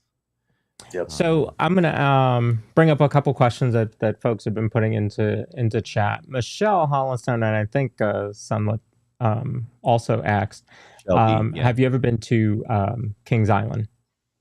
Oh yeah, been to Kings Island 4 or 5 times now. I like Kings Island. I'm a bigger Cedar Point fan, but Kings Island, like, it's always unfortunate. I always go to Cedar Point and then Kings Island when I'm on a trip, because I'm usually used to work my way east. And it's really unfair to Kings Island to go there after you go to Cedar Point, because like Kings Island's amazing, but after you go to Cedar Point, it's like, oh, okay, yep, this is kind of like, and I know Kings Island fans are Kings Island fans, but like it's like Diet Cedar Point. They've got a lot of rides. They got a lot of big rides. They're not quite as big as Cedar Point, and they're not quite as good, but I do really like Kings Island. Mystic Timbers is an amazing wooden coaster there. People will talk about the Beast all day long. I find it to be kind of boring. Don't tell anybody. But that's one of the rides in the coaster community that is constantly argued about, because people absolutely love it. I've never had a ride on it that made me even want to go back and ride it again the same day. So like I don't get it. that's one of those rides people are like, we got to ride it at night after it rains and on a Tuesday in June, like it's all these weird, has to be perfect. And it's like, well, if I can't just ride it and love it, like, then I don't want to hear all the, all the intangibles that need to happen or whatever. So, but no, Kings Island, great park. Been there a few times. Yeah. Fellow Magical Mel wants to know, how is Barkley doing now? Barkley's doing pretty well. She's back here snoozing behind me. I'm sure some people caught her on camera there. Yeah. She hurt her leg last week. She sprained her shoulder somehow and just woke me up in the middle of the night limping the one night, and so I took her in. But yep, she's doing well. So got her on some meds. That's why she's zonked out back here. Yeah. Excuse me. Crayola Kid asks, if you came to her area, would you do any of the coasters? She's out in Western Washington.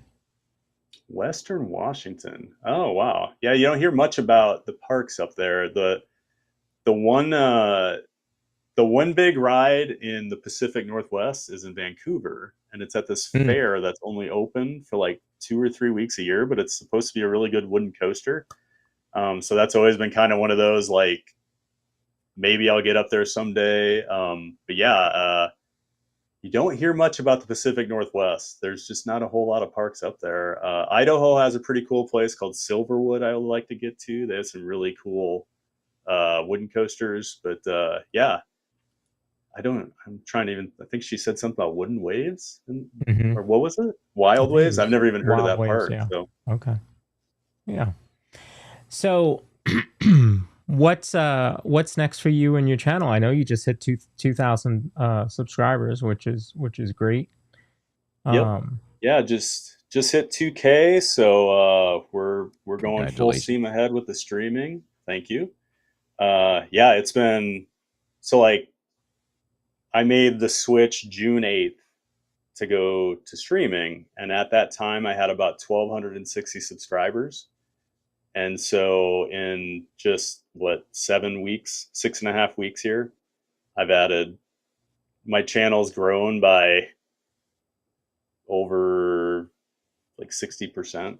Yeah. Just in streaming. So doing the content and the vlogs and stuff for a couple years, and like scratching and clawing for every subscriber that I got. And then like I come over to streaming and it's just been this completely different, like I actually feel like the momentum happening. Like I feel like it's growing, so it's really exciting right now. But yeah, I'm still pretty raw and blue in this world, haven't even been doing it 2 months. So just going to keep adding new graphics and things. I got the wait time banner now on there. People seem to like that. Shout out to Pile Adventures for building that out. Yes. But yeah, just going to keep going and see where where we are in a few months, because I'm shocked how quickly the community has grown. Like I have like my people already, like in the chat there, like every day, like it is that I always thought it sounded kind of cheesy when I'd hear streamers talk about, like, oh, this is like, they're my friends, they're my family, and like, you do get excited when you see like someone's name in the chat, like, oh, they're here, cool, Yeah. like, or like, I just always kind of crack up. People are like, oh, I'm so sorry I'm late, and it's like, oh, I'm just glad you're here, or so like, it's been really cool. Like the streamer community has been amazing. Like I said, Pete's community brought me in, like, and then just being part of the streamer network, like getting to meet all the other streamers. And then, now I go watch all these streamers, if I'm at home, I always have somebody on while I'm working on stuff. I'm hopping in and out of the chat. I'm getting to know people in their communities. Well, then they come over and watch my stream, during the day or whatever. And then you already recognize that name, and it's just so cool how everyone's kind of working together, trying to build each other up. And I know you said this, Lawrence, but like, I don't know if it was tonight, we talk so often, I guess, but like the coolest thing for me, yeah, it's great. The channel's growing and all this, but like, and it's awesome to collaborate with the streamers, but I've made a lot of friends the last couple months, and like local friends that I can hang out with in the parks, and that's just been a game changer because I didn't have that in the vlogging community. I never really made any connections. Didn't seem like people wanted to share or like collaborate there as much, where like here it was like you threw it out there and look how many channels are on the network now. And like that Discord is so active now, like where we're all trading ideas and working with each other. It was slow in the early going, but you can see it now where like ideas are really starting to pop up, and like we're helping each other out. So it's been awesome. Yeah. Well, good. You're a big part of the community and the network, so we are definitely glad to have you. And Thad normally is streaming at 9 o'clock in the morning. What's your favorite park to stream at? I love Epcot. I mean, Epcot's my favorite park. Outside of like Tokyo Disney Sea, Epcot is like, well, I still would say Epcot's probably my favorite over Disney Sea. It's just Disney Sea is the best park I've ever been to. But I've always loved Epcot from even as a kid in the 80s. The edutainment, I loved it. Am I in love with everything they've done the last few years? No, but like we also have a home run with Guardians. I'll ride Living with the Land every time I'm over there. Like that's my Epcot people mover. I always joke, but like I love Epcot. Like I was talking about Epic, I can go to Epcot and not ride a thing and have a great time. Like it's just, to me, it's like almost like my city park. Like I can go there and just walk around and have a good time, but yeah, just love to stream it too. I'm actually excited. I'm going to Epcot tomorrow, and it's been over a week since I've been to Epcot. Now I was thinking tonight driving home, I'm like, I'm excited to go to Epcot tomorrow. Like it's literally only been 7 days since I've been there, but I'm like, I missed Epcot. So being a local and being a streamer is such a weird life, isn't it? Where like Corey, like you get it. Like if you don't go to the parks for a couple weeks, you're just like, oh man, what's going on? Like I didn't go to the parks for 3 weeks in May, and I was losing my mind. I couldn't stand see, it. I've never done that unless I was away, and not away that I was that so long. busy. But, yeah. But for me, it's Wednesday to Saturdays usually, and I can't wait for the next time. Like I try to tell our viewers, okay, it's midnight now, and we're leaving Magic Kingdom. I'm a little bit sad. I'm sad. I am not going to be back here for 3 or 4 days or whatever. And it's all relative, right? We understand that a lot of people that watch will never come, or certain people have a countdown, and it might be 300 days, it might be 100 days.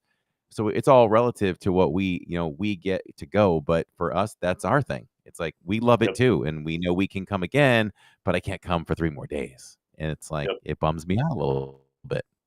And that's how much we love the park. The question I get all the time from like my friends back home, in Iowa that aren't into the theme parks and coasters like I am, they're always saying like, does it get old? Like, especially now I'm going 5 days a week, No.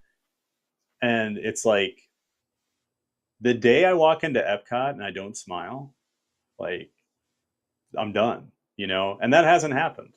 Like I'm never going to walk under that train station and onto Main Street and not have the biggest smile on my face. Like, how can you not love that, And even Animal Kingdom, like walking into any of these parks, it's just like, it just makes me happy. Even Universal, even going to SeaWorld for a day, I'm excited, I just love theme parks. So it never gets old for me.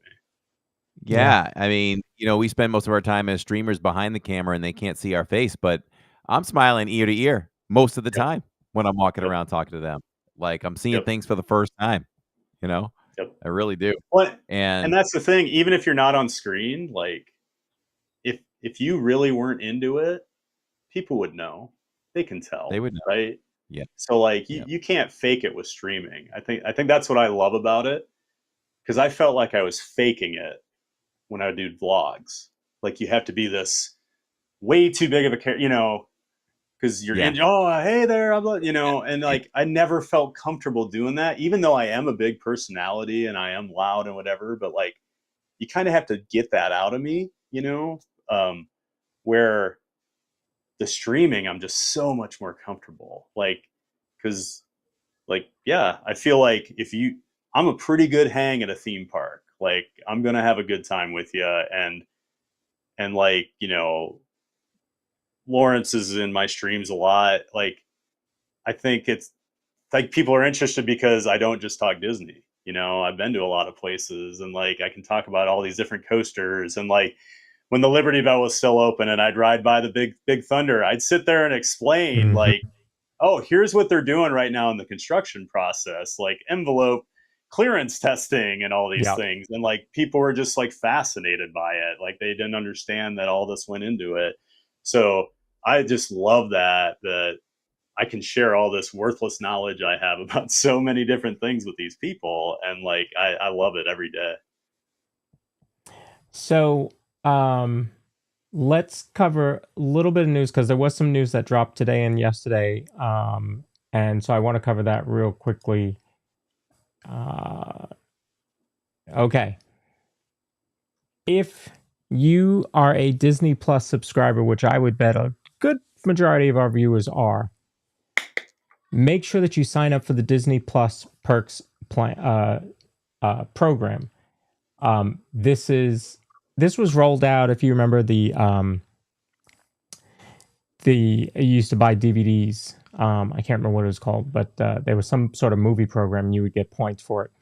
So that's now gone away, because who buys DVDs? And they've rolled out Disney Plus Perks. Okay, so let's talk about the biggest perk that they've rolled out. So here's a few of them. One, a chance to win a trip to Disneyland. But look at the middle one there. Complimentary D23 Gold membership. That's crazy. That's $100 value. Jump on that. Jump on that, because I pay for mine. Corey pays for his. Like, yeah, you have Disney Plus, you can get a free D23 Gold membership. You also get 6 months of Dash Pass, which is pretty cool too. So make sure to sign up for that if you have Disney Plus. Jen W said that her annual pass is going to be expiring. Well, if you are thinking about getting an annual pass, you can get a free gift card up to $100 depending on the level of pass that you buy right now. I don't know that there's ever been a promotion for annual passes. So if you're thinking of I mean, one, not like that. No. Yeah. So if Not you're that I know thinking of. about it, jump on that, because that's a great way to get to the parks and get some extra discounts as an annual pass holder. What does that tell you? Like, when have you ever seen them do something like that? Like, Disney does not discount tickets typically, except for like Florida Resident, will have those deals. But like, to be giving you a gift card for an annual pass, that tells me they know that the next few months are going to be rough. That's right. Oh, absolutely. We all love Disney, right? But the business side is Disney is not. They're not that nice. They're not nice. They're not nice in that realm. They're only going to give you something. Not saying, I really like that, and everyone else, you know what? I'm going to give them $100 gift card because I just like them. I want to do something nice. No, it's, hey, we need more people coming in. What can we do? Let's slash prices for the resorts lately. That's because not enough people are coming. So right. we get to benefit from those kinds of things when that happens. But that's any business. True. Yeah, empty hotel rooms do not fill the bottom line. So, no. Get a up to $100 gift card for getting an annual pass, and then we're also going to give you 40% off of room rates. So take advantage since it's happening right now, because who knows how long that's going to be happening. There's also discounts on the Disney Cruise Line, which is also rare. So for sailings from October 3rd through March 30th, there are select rooms on, sorry, the banner's in the way, but almost all the ships, including the Disney Dream that I'm going on, where you can get 50% off of your third and fourth passenger. So make sure to reach out to a travel agent, Myers and the Mouse, non-sponsored, and talk to them about this deal, because it is certainly going to be worth it. I mean, Could you imagine had you know, Corey, when you went getting 50% off for Jacob and Jillian? No, no. I knew something was dropping for DCL coming up soon. I didn't know the details, but apparently this is the one. Someone had told me a month and a half ago. But I was hoping it was going to apply to us, but it's not going to apply to us or you. I mean, it's just before your window and it's well after ours. It's actually during our window. It's during our window, but What? I don't think that our is it? yeah, we're going the 25th of October. Why wouldn't it work for you? It sounds like it fits right there. It does. I don't believe the room type that we got is. Oh, is it depends included. on room type? Yeah, it's a Depends on specific room room type. type. Yeah. So we have to find out. But I don't think so. But I'll be calling. I won't. So the cruise discount is for the third and fourth person staying in the same stateroom and guest 1 and 2. Right. So yeah, you're putting 4 people in one room. Catherine says she needs to add a third and fourth passenger. I'm raising my hand. And I'll take that discount, please.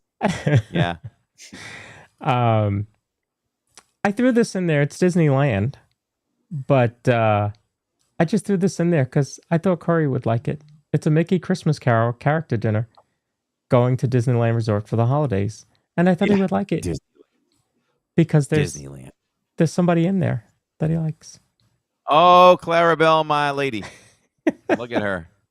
Look at her. Yeah. So I thought that was cool. And then you have Goofy as Jacob Marley. So pretty cool there. We will also mention that the annual pass holder reservation limitation has been lifted. So it's back to the standard. If you're trying to get to Magic Kingdom, you can go after 2 without a reservation Monday through Friday. So they've lifted. And I must say, I was watching. I wanted to check in on the crowd levels on Sunday night. So we're talking a full week or 8 nights after the premiere, and it was pretty empty. Like 15 minutes before the parade, if I recall correctly, it was pretty empty on Main Street. It was like, whoa, there were gaps. Now, Sierra did have somebody sit on her foot for the parade last night at the 9 o'clock parade. So apparently the 9 o'clock parade is still ridiculous. That was nice of them. Yeah. But Yeah, so nice. the other night, watching Sunday night on stream, there were enough gaps to bring your stroller and put it on the sidewalk over the curb instead of you didn't have to carry it over another human. That's awesome. No. Wow. Guests lost their mind last week. It was crazy. I think we all had an incident last Sunday, didn't we? Every the single worst one of of us. humans. I described it as one of my core memory moments, funnest nights, most memorable at Magic because of the debut of what will be an iconic parade. But it was also my single worst time I've ever had at Magic Kingdom for a little microcosm of time based on guest behavior.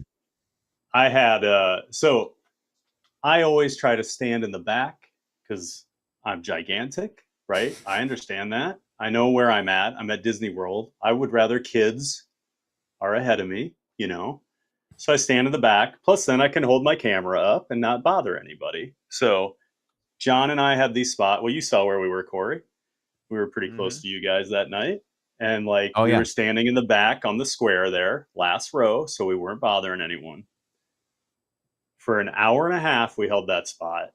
And 2 seconds before the first float comes out, a guy lifts his daughter up on his shoulders right in my camera, which, fine.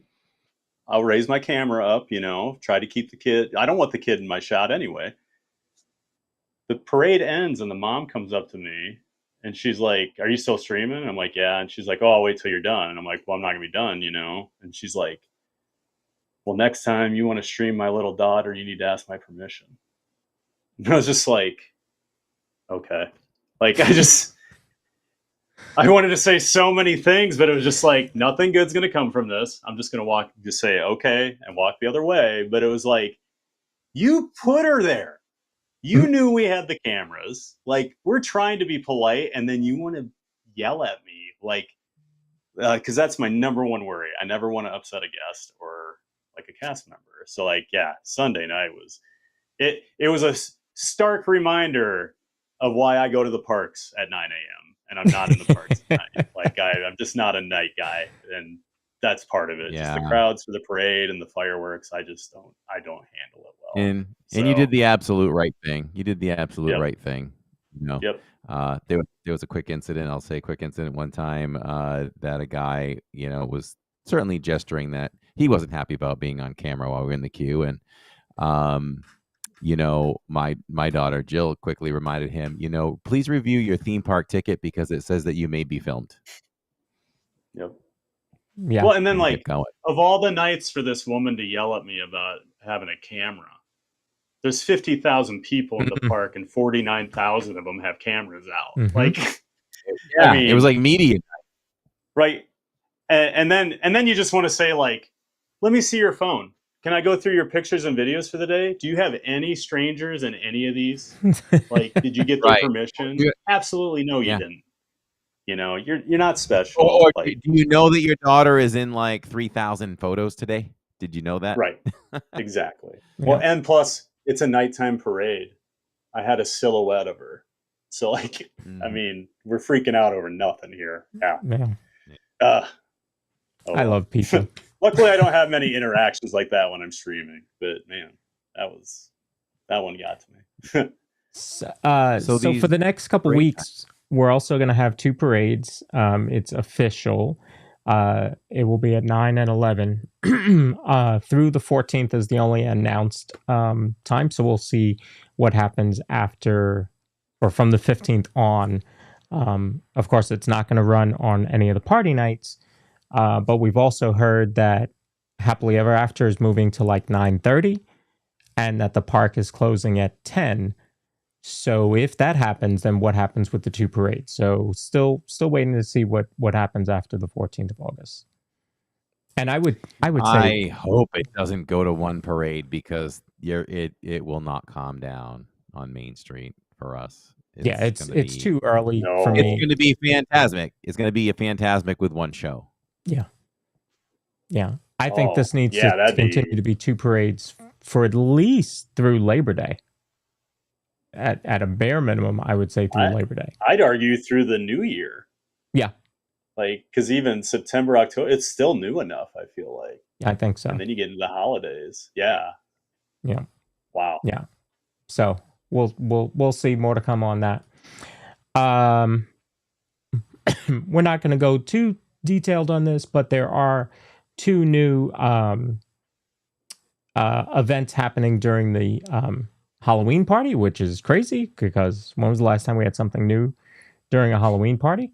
So we have two new things during the Halloween party. We'll talk about that next week. We're going to do we'll talk all about Mickey's Not So Scary. And then here's kind of a quick look at the merch and the food, but we're going to do a whole detailed show on that. Sounds great. Look at the back of that Spirit jersey.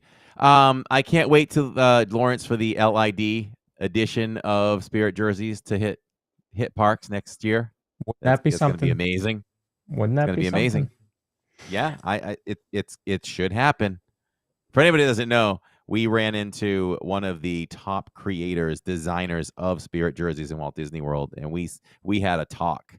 And she wanted to know our thoughts on it. And I told her our exact thoughts. I said, we're from Florida. We love Spirit jerseys. Floridians would buy more Spirit jerseys if they were of T-shirt material.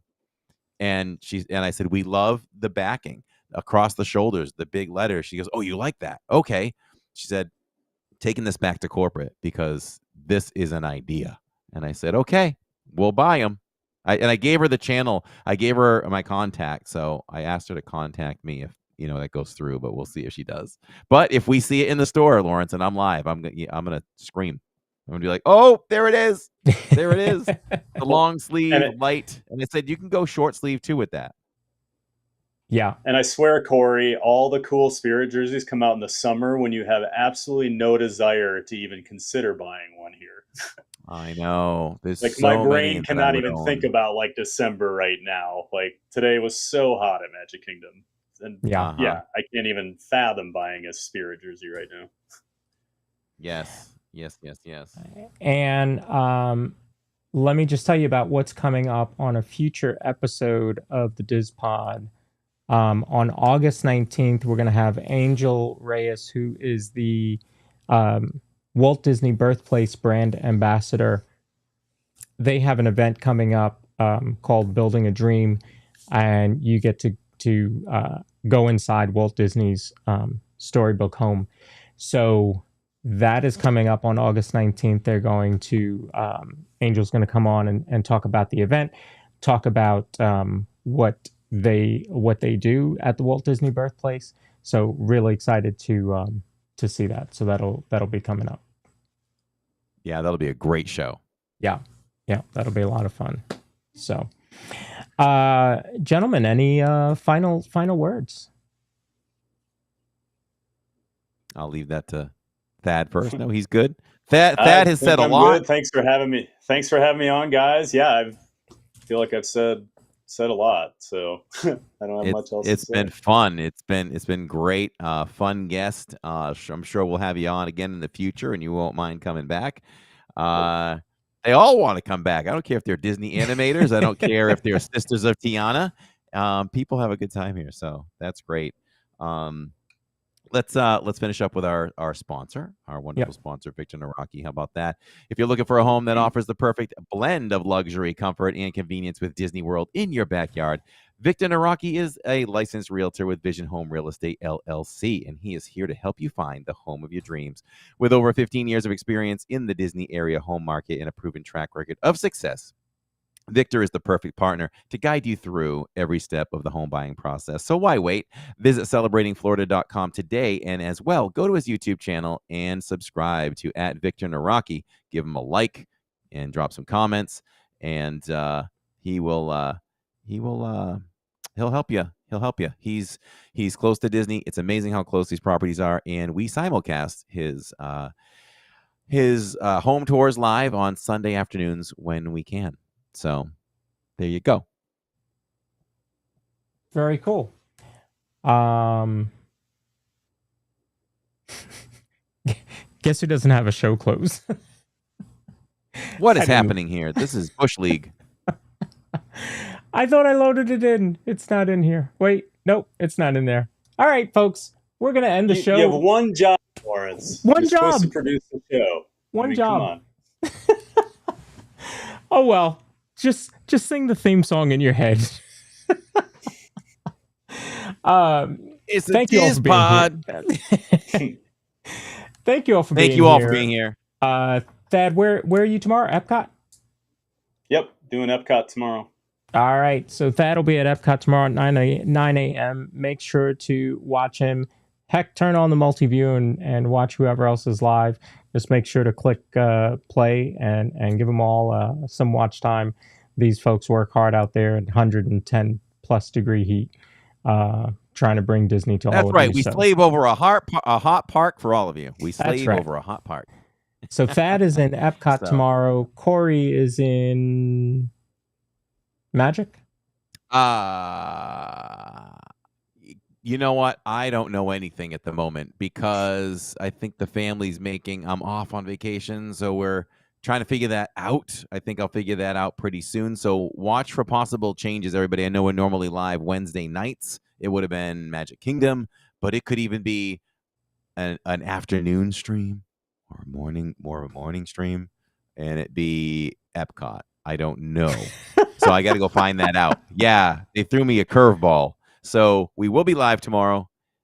Watch for notifications. I'll put something on the community page, and I got to let Lawrence know too.